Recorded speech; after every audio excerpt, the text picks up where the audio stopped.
very much. My glasses are stuck.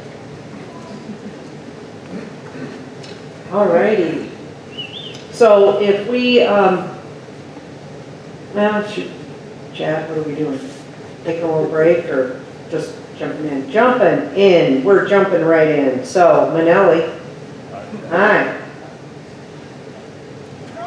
Dave Mainelli teaches creative writing at Wayne State and the University of Nebraska at Omaha. WSC Press published his short story collection, How to Be Lonely, in March 2021. His writing has also been published in Curbside Splendor, Fine Lines, Restaurant Journal, and Emerging Nebraska Writers.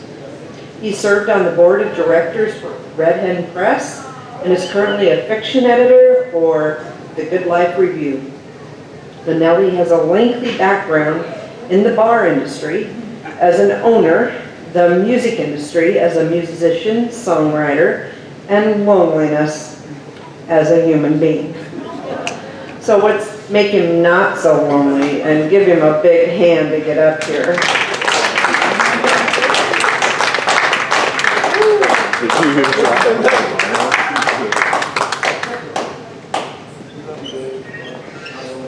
Hi. All right. Well, thanks for having me. I'm honored to be reading with all these great writers and listeners. And thank you to Northeast and the girls helping, and Wayne, Angie, all your help.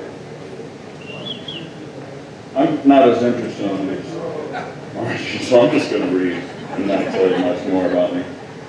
I got a couple stories, one from the book, and a new one. Let's see how it goes. It's called Reunions. There's a place out in California. It's a Zen hospice center, and the guy who runs it's a really interesting, amazing person. I read about in his book. I'm an expert on death. My book kind of dark. I wrote it in a dark place. Everything I write is kind of dark. My students and a lot of people who read it ask me why do I gotta always write dark stuff. I think a lot of artists get asked that maybe. And I think it's probably because it's easy to talk about the happy stuff, the joyous stuff. You can all sit down and talk to a stranger or a family and all that. It's hard to talk about this stuff. It's a lot easier to write about, draw about, sing about.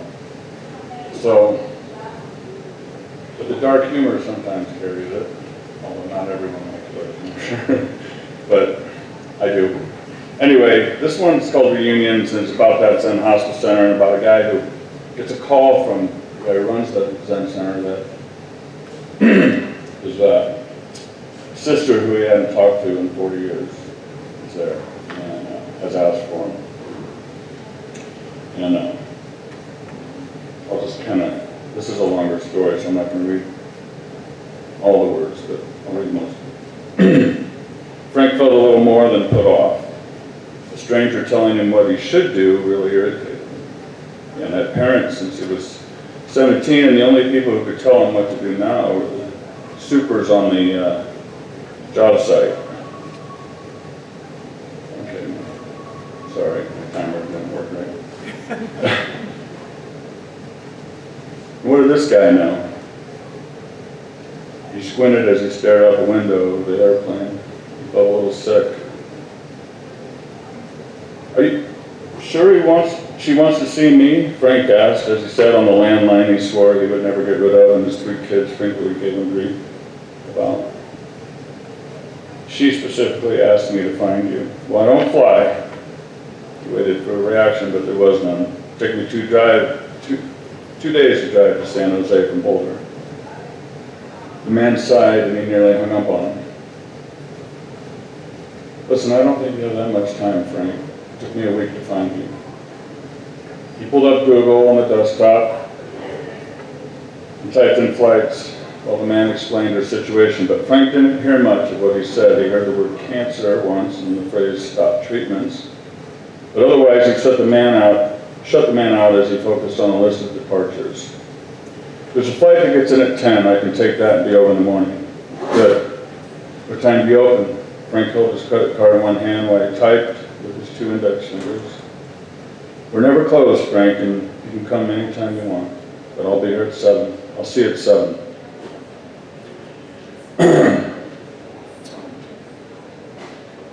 Here he was now, on a plane again because of Sally. But why did she want him to come? His stomach twisted. He lived a quiet life since his divorce 15 years earlier. Kids were grown and had families. All right, let's get ahead here. Frank and Sally had moved in with their Aunt and Carol from their mom's side down in Tacoma after their parents had died. But that only lasted a year. Their aunt's religious pushes were too much for them, especially after being raised by parents who were one with the earth and spoke nothing of the evil. When Frank turned 18, he took Sally and moved them back into an apartment back in Seattle. Frank immediately took a job with a construction company, and Sally went back to her old high school where she fared well. Of course, being 18 and 16 at the time meant a few other things as expected, such as parties and drugs and alcohol-related activities. Frank's friends took advantage of the fact that he owned the place, and every weekend there were people over. Sally and her friends partied with Frank and his friends like it was the end of the world. He wondered what Sally looked like now. He thought about what they looked like the last time they saw each other. It was at the Seattle airport. Sally had sandy brown hair that ended somewhere in the middle of her back. She usually kept it in a ponytail. She was tall and lean and liked to wear gypsy-style clothing. She had a tattoo of each parent's name inked on the inside of each arm. Frank tried to get her to refrain from that until she was older, but she did it anyway. She turned around at the gate, waved to him, and blew him a kiss. He said, be good, little sis. That's what he called her. He had no idea it would be the last time he ever saw her. He figured she would be back after a few months when she ran out of money or got homesick. He knew she was leaving, but he was too naive and bullheaded to realize she would never be back. The plane was now over California, and most of the passengers on this jet were asleep. The captain came over the intercom and announced her descent. What would they talk about? Would she thank him? Tell him she hates him? Say she was still hurt? Sorry? And what would he say? That he was sorry? He could feel the Boeing's nose tilt down. When he closed his eyes, the night that caused separation came back. It was a Saturday, and after a small gathering of just a few friends of Sally's and a few of his, Frank had passed out early. But when he woke up, all was quiet except for a whimpering from the other room. He stumbled to the bathroom to find his sister on the floor next to the tub, naked, holding herself while she rocked and sobbed. The steam rose behind her from the running bath water. He squinted to read the digital clock. It was nearly 4 a.m. What is going on? He yelled in a whisper. Sally could only shiver and cry. Frank bent down next to her and grabbed a towel. He awkwardly tried to cover her up, but the towel fell to the floor 3 times before he finally draped it over her shoulders like a boxer. Frank's girlfriend at the time was in San Francisco with her family on vacation for the week. She had become like an older sister to Sally. He always wished she was there at that moment. Everything might have turned out differently. Did someone hurt you? She nodded. Who? What happened? He knelt by her. He saw the picture of their parents on the wall in the hallway as it stared down at him through the door, judging. Tell me. Craig and Robert, she said. What? Those were his friends. They came into my room, and she cried even harder. And as he looked out into the night sky of that aircraft window, he knew he wished he'd never said what came out of his mouth. You were flirting with Robert all night. The line at the bottom of Frank's throat. That line sat at the bottom of Frank's throat for years. And just in case he didn't know it was the wrong thing to say, the look Sally gave him indicated the level of his betrayal. Sally raised herself to her feet and ran to her room. Frank remained in the bathroom with the water still running. He had no idea what to do next. He finally reached over and turned off the faucet and dried his hands and went to bed. He never confronted the two lawyers about the incident. Was this why she wanted to see him? Is this what she wanted to talk about? He landed and went to the hotel. He tried to sleep, but that was futile, and as an overwhelming sense of anxiety engulfed him. He and Sally talked on the phone often when she first moved to Portland. Calls slowed down, stopped after a couple of years. After that, she sent letters that kept him up to date on her life. How she'd gone to community college and received an associate degree in counseling, she became a yoga instructor. She rarely talked about much else, love life, family. The letters slowed down and eventually stopped after another 5 years. The fact only now occurred to him that he never wrote back. Sally loved to read. He did remember that. She constantly asked him to buy her books, and he would yell at her to go to the library. "I can't afford your books." But he kept the letters Sally sent him in a box, and he grabbed a few for the trip. He pulled one out. He always started, "Dearest Frankie." She went on to tell him how her life was hectic, how the yoga classes were great, how her social counseling was going well, making a difference. And she ended the letter with, "I just hope you have found happiness and are well. Love, Lil Sis." The tears felt strange and made his eyes burn. He rubbed them, but that made it worse, because he didn't know how to cry. He didn't sleep much, and by 4:30, he was up. 5:30, he'd had 4 cups of coffee. He decided to brush his teeth and head for the car, the rental car. He just got out in front of traffic. The place was out southwest of San Jose near Felton, up Mount Herman. Skipping ahead there again. He parked the car and he inhaled for a good 5 seconds. He let it out slowly. He eyed his watch. It was 6:45. His car door might as well weigh 500 pounds, and every step felt like he was walking on pins and needles. More than once, he thought his legs would give out. He calmed his mind and stopped by the fence to gather himself. But through the slats, he could see the garden, where hanging vines and bushes rose at least 12 foot high. Statues of cherubs poured water into buckets held by other cherubs. And a woman sat on the bench. She might have been praying, and he couldn't tell if the woman was his sister. Maybe, was it Sally? He was depressed for not recognizing it. The quiet on the inside of the lobby immediately drowned out the noises on the inside. When the door shut behind him, classical music played. There was a front desk, but no one sat at it. The walls were light blue and as quiet as the lobby. An entry sound had not gone off, but he figured that was smart. He stood there waiting, not knowing what to do, until a man walked out. He recognized the man from the picture on the website. "Frank?" "Yep." Frank reached out and shook Jerry's hand. "I'm Jerry, the one who called me." Frank nodded. Jerry scrunched his face. "I have some bad news, unfortunately. Sally passed away overnight." Frank grew numb, then limp. He felt as if he could fall over. Jerry grabbed him by the back and the elbow. "I'm so sorry." Jerry took a moment and said, "Would you like to see her?" Thinking it was the right thing to do, Frank agreed and followed Jerry back through a hallway of doors until they came to a particular room.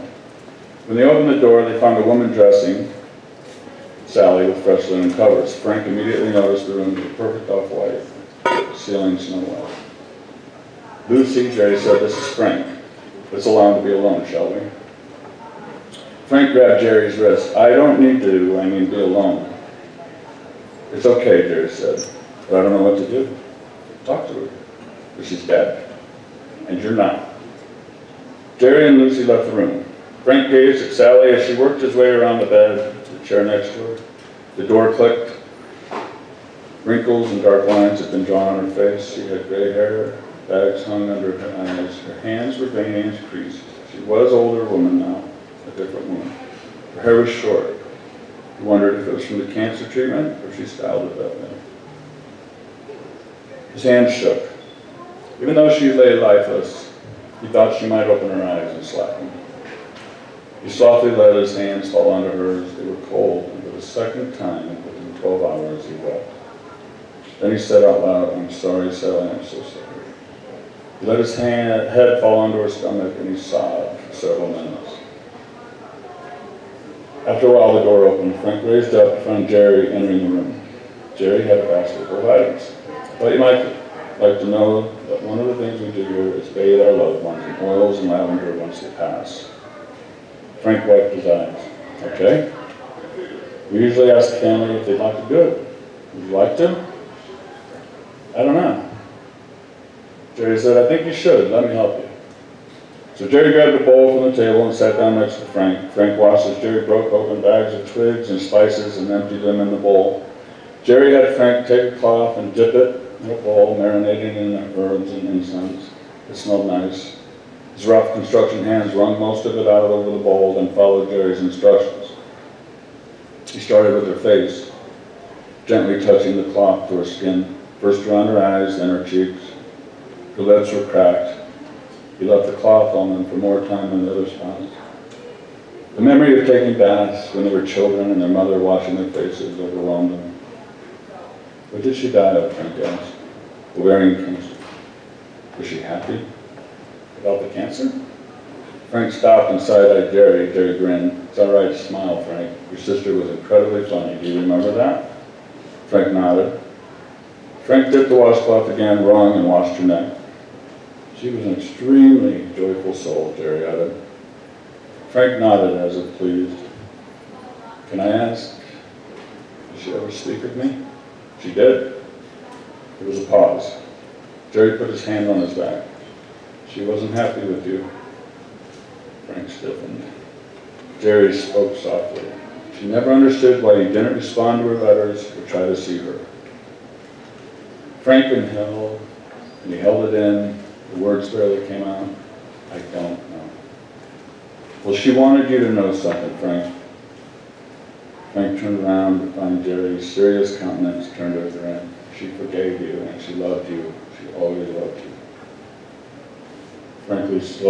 Frank slowly exhaled as he turned back to Sally, her eyes soft, her face still beautiful. He put the cloth down on her chest and rested his hand against her face. Tears formed in his eyes one more time. "I love you too, little sis."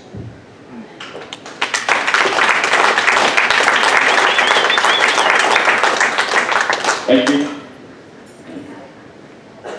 Here's another depressing. No, I'm kidding. I like that story. I love that guy. I can't think of his name right now, but he's got a book called The 5 Invitations. It's one of the most beautiful books I've ever read about death. How we don't keep it close enough to us, especially Americans. We don't treat life precious enough. Somebody pulled out in front of us during the road rage instead of perceiving the world differently, like that person might be going through something. So, anyway, so in the early 80s, if you lived in Omaha as a child, like Rebecca and I did, no, I'm not trying to call us out of age, I just know you're my age. There was like a thing where we all got kidnapped or we didn't. Like it was just a thing back then, you know, murdered. And we just, you know, with no cell phones and shit like that, we were just out there, man, all day. Parents had no idea where we were, and I just have a really fond memory of that, but mixed with all that other anger and stuff, you know. And I tried to write this story for a long time. I finally kind of came around to it, so yeah, I'm going to read it. 100 stories, I'm going to read this one that's still in progress. Hot Summer Days. I often wonder what Robbie Ferris would look like were he still alive. I was just 12 the last time I saw him, a few weeks before he was kidnapped, then later molested and brutally slashed to death. His death began a terror in our city of Bellevue that year. Now whenever I catch a reedy whiff of hogweed, ragweed, or whatever else was growing behind the shed, the day we pulled our underwear down that same summer, I'm brought back to the hot summers of our youth and that day. I still regret punching him in the stomach when he reached over and touched mine, but it's a reflex, reaction, totally involuntary. Can't say why I did it, but he lost his breath for a minute and looked really ashamed. Felt terrible. Years later, as I worked in my backyard, I had an epiphany that made me laugh, though. Even though we were behind the shed, the neighbors living behind them would have easily seen us had they been home. I wasn't a great friend that last year, and my family had a lot to do with that, but I still could have been much better. Robbie had strange parents. They were strict in the biblical sense, but in other ways he had free rein to do whatever he wanted. I learned to play chess at his house, but I also learned about fireworks. I rode a mini motorcycle at 40 miles per hour with no helmet. It was made to pray before we ate a few cookies. I learned to play darts in his dad's parlor downstairs, the metal kind, and I learned about women through his father's extensive Christian Playboy collection in the attic, as Robbie called it. Robbie liked to tell me and the rest of the neighborhood that his older brother Shane went to Vietnam. And I tried to brag to my dad once that I also knew someone who went to Nam, just like he did. He didn't even look up in his newspaper to explain that the war had been over for 6 years and troops stopped going for longer. Another failed attempt at gaining my father's respect thrown back in my face. He didn't have time for my preteen bullshit back then, and although we would grow closer as I aged out of the house, it was well-known fact he just didn't like kids. I was young, and from what Robbie told me, plus the framed pictures of Shane, his brother in uniform around the house, I believed him. Why wouldn't I? Later in high school, though, I did some digging and found Shane was a 1981 Marine graduate of Camp Pendleton in San Diego, and my father was correct, of course. That was 6 years after the end of the war. The one kid in the neighborhood who did hang around Robbie and me was the same age, was Jimmy Walsh, a blonde-haired Irish kid who sweated too much after running for only a few seconds. We were all scared of him now as he could pack a punch. Jimmy's dad was a homicide detective and would yell, "Jimmy!" from the back porch so loud that we could hear him a quarter mile away, and Jimmy would go racing home as soon as the call came. But he stopped hanging around because he felt Robbie and his brother were bad guys. Robbie didn't like Jimmy and his dad because he thought of him as a man. If forced, I would have always chosen to go with Robbie, even if that meant robbing a bank. He had charisma, and he was always trying to get something out of life, not follow the rules all the time. Jimmy went on to be a cop like his dad, but died his rookie year when a man shot him walking in the door of a domestic dispute call. My parents didn't trust Robbie either and preferred I play with Jimmy. They felt Robbie was dangerous, and they weren't wrong. When Robbie introduced me to black cats, I stood watching him light and throw them off his back deck.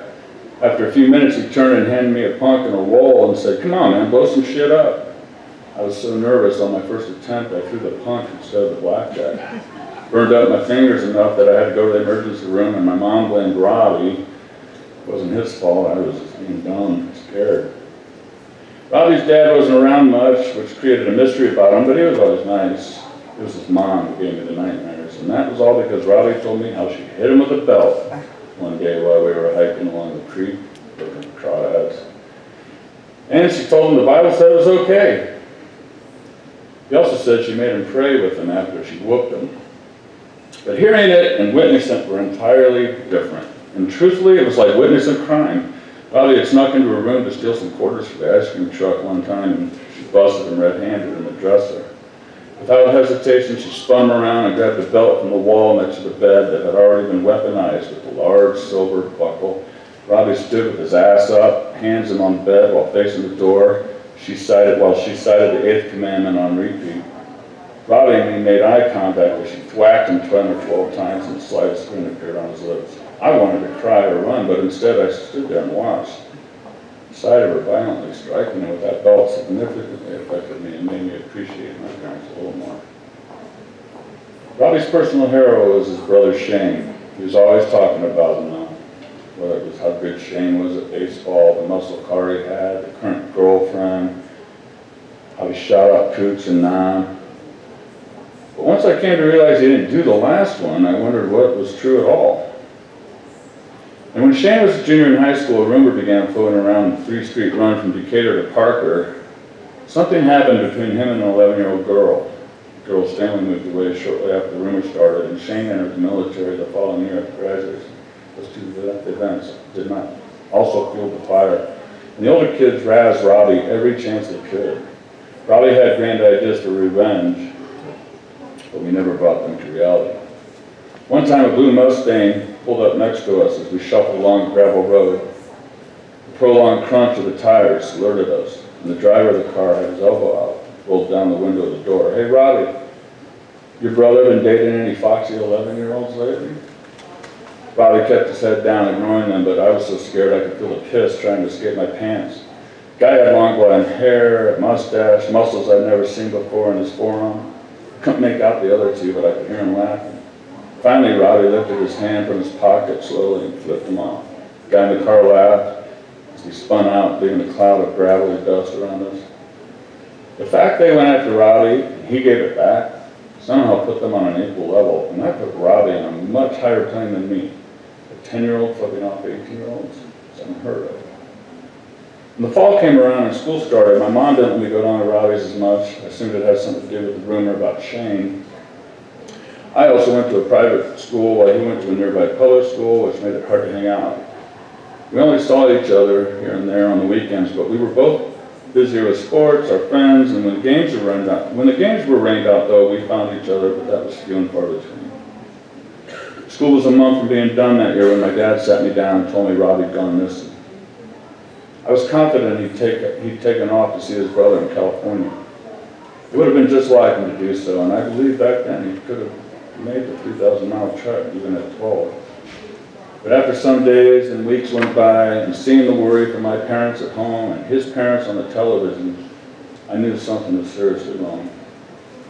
The irony of his parents on TV beside Jimmy's dad felt surreal. I didn't know who the good or bad guys were anymore, and I stopped asking questions of my parents because it felt like I was going to get in trouble for asking. I wasn't allowed to walk or ride my bike anywhere, even down the street.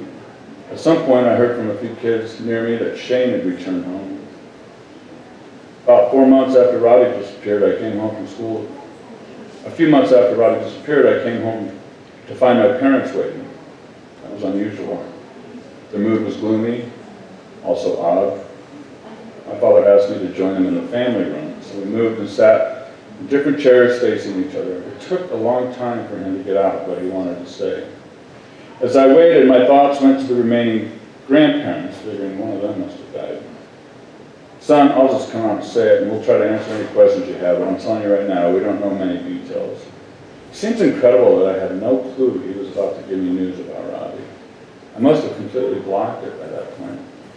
So when he revealed how Robbie's body had been found murdered, abused, I took it in quietly, but in shock. Some tears formed, and I let them fall out onto my school shirt and on the floor. My mother also cried. When he finished telling me where Robbie was found, in some woods south of town, the same creek Robbie and I had hiked many times, only many miles north, and who found him, some couple up or a hike. He stood up, walked over, and sat down by me. I had no idea what to say, so I just said, "I'm sorry." They fretted over that, made sure I didn't think I should be sorry for anything, but that was the truth.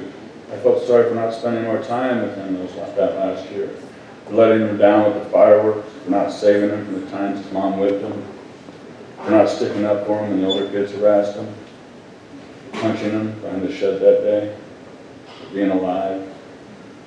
They caught the guy who did it about a year later. He kidnapped and murdered 2 more boys, causing the entire area to be in a frenzy. Specialists came to our school and trained us on how to avoid being kidnapped. Robbie was in the news again when the man went up for trial the following year. I kept seeing the same picture of Robbie on TV in the yellow t-shirt holding a rod with a fish on it. I had no idea where the picture was from, and I'd never seen it before. But it would be the only view of him I would have going forward. The man was found guilty, got the death penalty, would die in the electric chair 23 years later. I felt the guilt each time the story came back in the news. When the man's execution was being reported, and they showed the same picture of Robbie stuck in time and space while I sat feeding my second baby sweet potatoes. My insides pinched. The only solace I could secretly take in all of it was the fact that of all the children in the metropolitan area, that asshole kidnapped the one kid who would give him the most shit. I can only imagine what Robbie said to him during that time. But I know the guy wouldn't like it. And he wasn't on Robbie's level.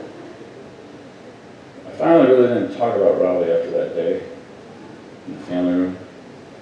But I just kept a little piece of him with me growing up. And I always made sure to keep a little bad guy too. With his voice saying, "Come on, man, blow some shit up." All right, thanks a lot.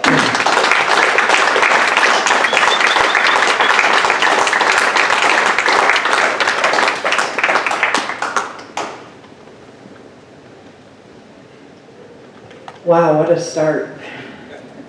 Thanks, Dave. And thanks, Margie Lucas as well. What we're gonna do now is we're gonna go ahead and take a short break, find something to eat. We have some snacks over here, again, the bake sale, and then some snacks. Downstairs, there's Mondo, I believe it is. It's kind of a sandwich shop.